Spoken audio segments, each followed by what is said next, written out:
नमस्कार, मैं हूं डॉक्टर गौतम पांडे और आप देख रहे हैं जीपीएन बिहार सच्ची बात सटीक विश्लेषण। आज हम एक बेहद महत्वपूर्ण और विवादित सवाल पर बात करेंगे कि आखिर क्यों भारत के कुछ राजनीतिक दल, बड़े वकील और मानवाधिकार समूह बांग्लादेशी घुसपैठियों को भारतीय नागरिक साबित करने के पीछे पड़े रहते हैं।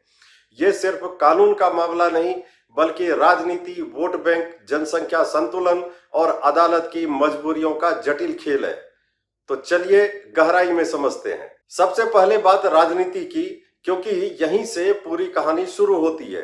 पूर्वी भारत, विशेषकर बंगाल, असम, त्रिपुरा में 1970 के बाद से लाखों लोग बांग्लादेश से भारत आए। समय के साथ ये लोग मजदूरी, खेती, वोट और स्थानीय राजनीति में एक मजबूत समूह बन गए। अब राजनीतिक दल खुलकर नहीं कहेंगे, लेकिन वास्तविकता यह है कि इन घुसपैठियों को एक संभावित वोट बैंक के रूप में देखा जाता है। जब लाखों लोगों की एक आबादी एक पार्टी की तरफ झुकती है तो चुनावी समीकरण पूरी तरह बदल जाते हैं। इसलिए कई दल हर मंच पर कहते हैं कि ये लोग घुसपैठिए नहीं बल्कि भारत के नागरिक हैं। असम एनआरसी में 19 लाख लोगों के नाम बाहर निकलने के बाद भी कई लोगों ने, कई दलों के नेताओं ने यह कहा कि बहुत से असली भारतीय नागरिकों को गलती से विदेशी घोषित कर दिया गया है। क्यों? क्योंकि अगर वे मान लें कि ये विदेशी हैं तो उनका पूरे का पूरा वोट बैंक खत्म हो जाएगा और यही राजनीतिक मजबूरी उन्हें अदालत तक ले जाती है।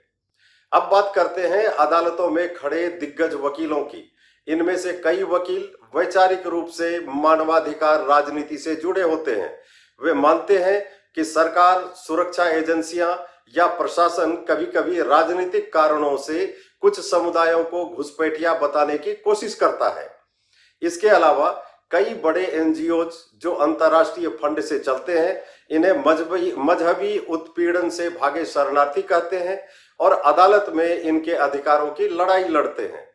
अक्सर देखने को मिलता है कि ये वकील इन एनजीओज या राजनीतिक समूहों के अनुरोध पर मुफ्त या न्यूनतम शुल्क पर केस लड़ते हैं।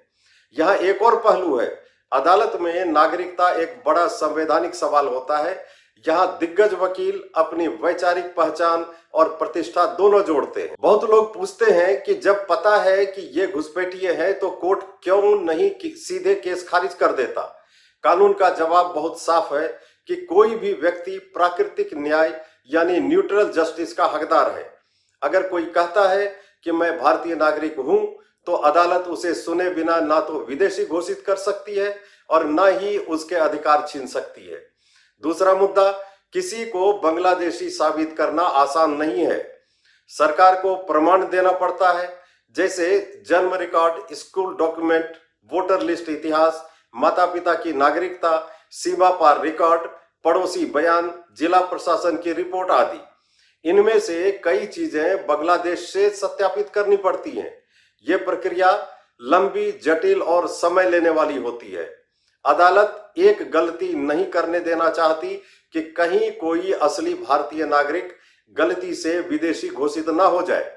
यही वजह है कि कोर्ट ऐसे मामलों को सीधे खारिज नहीं कर सकता। अब आता है प्रक्रिया का मुद्दा।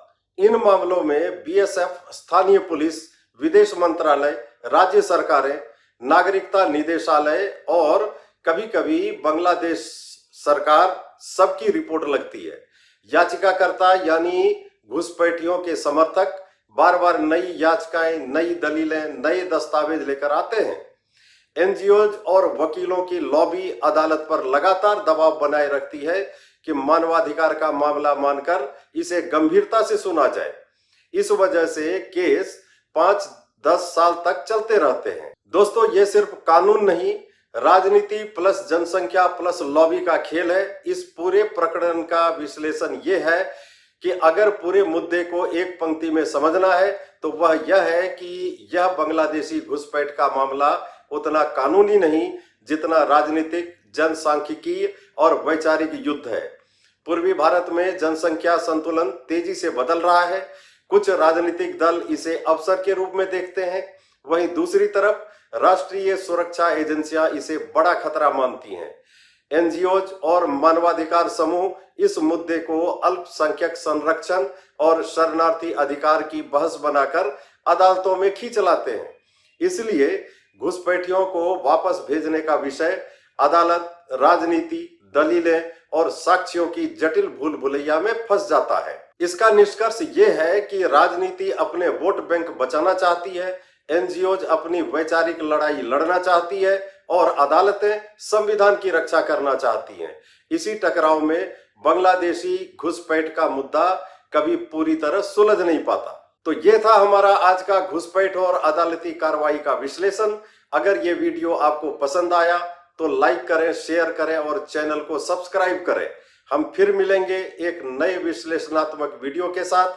तब तक देखते रहिए जीपीएन बिहार, सच्ची बात, सटीक विश्लेषण। धन्यवाद।